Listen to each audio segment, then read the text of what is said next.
Halo teman-teman, perkenalkan saya Maria Crescenti Conialova.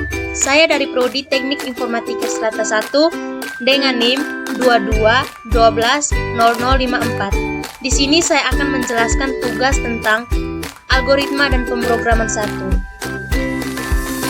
Oke teman-teman, jadi saya akan membahas soal nomor 1, yaitu struktur dari program C++. Jadi di program C++ ini mempunyai struktur. Yang pertama itu ada include IOStream dan using namespace std. Jadi include IOStream sama using namespace std itu merupakan file header ya teman-teman. Sedangkan int main itu merupakan program intim. Kalau cout ini berfungsi untuk menampilkan hasil output. Sedangkan tanda kurung ini tanda kurung berfungsi untuk menunjukkan sebuah tanda mulai dari sebuah pengurungan atau pengelompokan kode di dalamnya. Sedangkan tanda kurung penutup merupakan tanda penutup dari isi sebuah fungsi main. Nomor 2. Jadi nomor 2 itu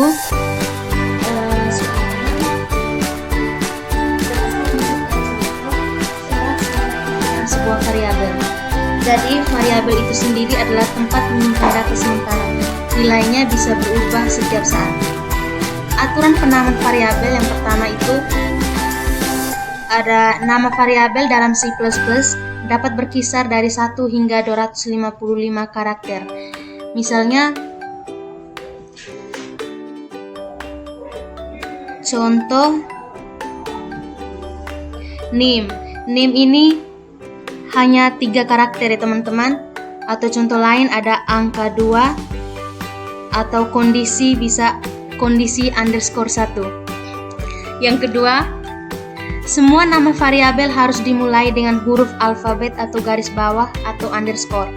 Misalnya itu nama user, data underscore 1 atau pin 1 atau juga underscore pin 2. Yang ketiga itu, setelah huruf inisial pertama, nama variabel juga bisa berisi huruf dan angka. Contohnya itu nama dengan angka 1, data underscore angka 1, pin 1, bisa juga underscore pin 2. Yang keempat, nama variabel peka terhadap huruf besar atau huruf kecil. Contohnya, nama ini huruf kecil semua. Nama yang kedua ini N-nya besar dan bisa huruf besar semua ya teman-teman. Yang kelima ini ada tidak ada spasi atau karakter khusus yang diperbolehkan. Contohnya itu nama user atau data underscore pin 1 atau bisa juga underscore pin 2. Yang keenam itu ada Anda tidak dapat menggunakan kata kunci C++ atau kata yang dipesan sebagai nama variabel. Contohnya itu tuh Anda tidak boleh menggunakan kata cin, cout, include, dan return. Oke, sekian dari saya. Kita lanjut soal nomor 3. Jadi soal nomor 3 itu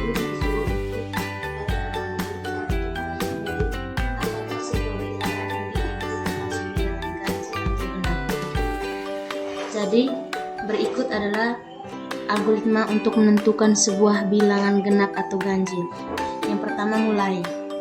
Yang kedua, kita deklarasikan variabel bilangan. Yang ketiga, kita inputkan nilai bilangan. Yang berikut, lakukan pengecekan dengan modulus untuk mengetahui sisa hasil bagi dengan 2. Yang kelima, jika modulus atau sisa hasil dibagi bilangan dengan 2 sama dengan 0, maka bilangan itu genap. Jika tidak sama dengan 0, maka bilangan itu ganjil. Yang keenam, tampilkan status genap atau ganjil. Yang ketujuh, selesai. Dari soalnya, jelaskan disertai contoh penggunaan fungsi dan output. Yang pertama itu kita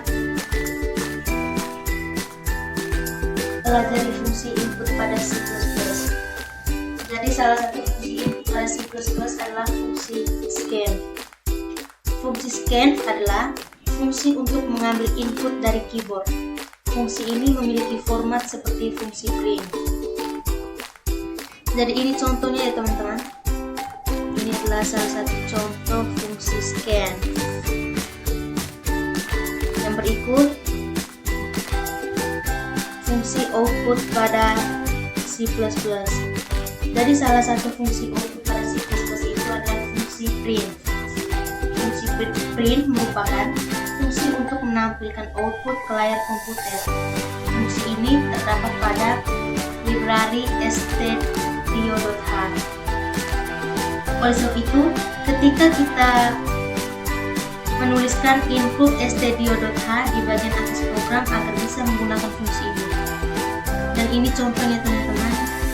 Ini contoh dari fungsi print. Oke teman-teman, kita lanjut nomor 5. Nomor 5 ini soalnya adalah jelaskan besertai contoh penggunaan penentu format dalam fungsi print dan scan. Jadi di dalam format fungsi print dan fungsi scan itu ada yang namanya %s, %d dan /n. Jadi %s itu adalah simbol untuk menampilkan nilai string, sedangkan %d itu adalah simbol untuk menampilkan nilai angka atau bilangan desimal, dan /n itu adalah simbol untuk membuat baris baru.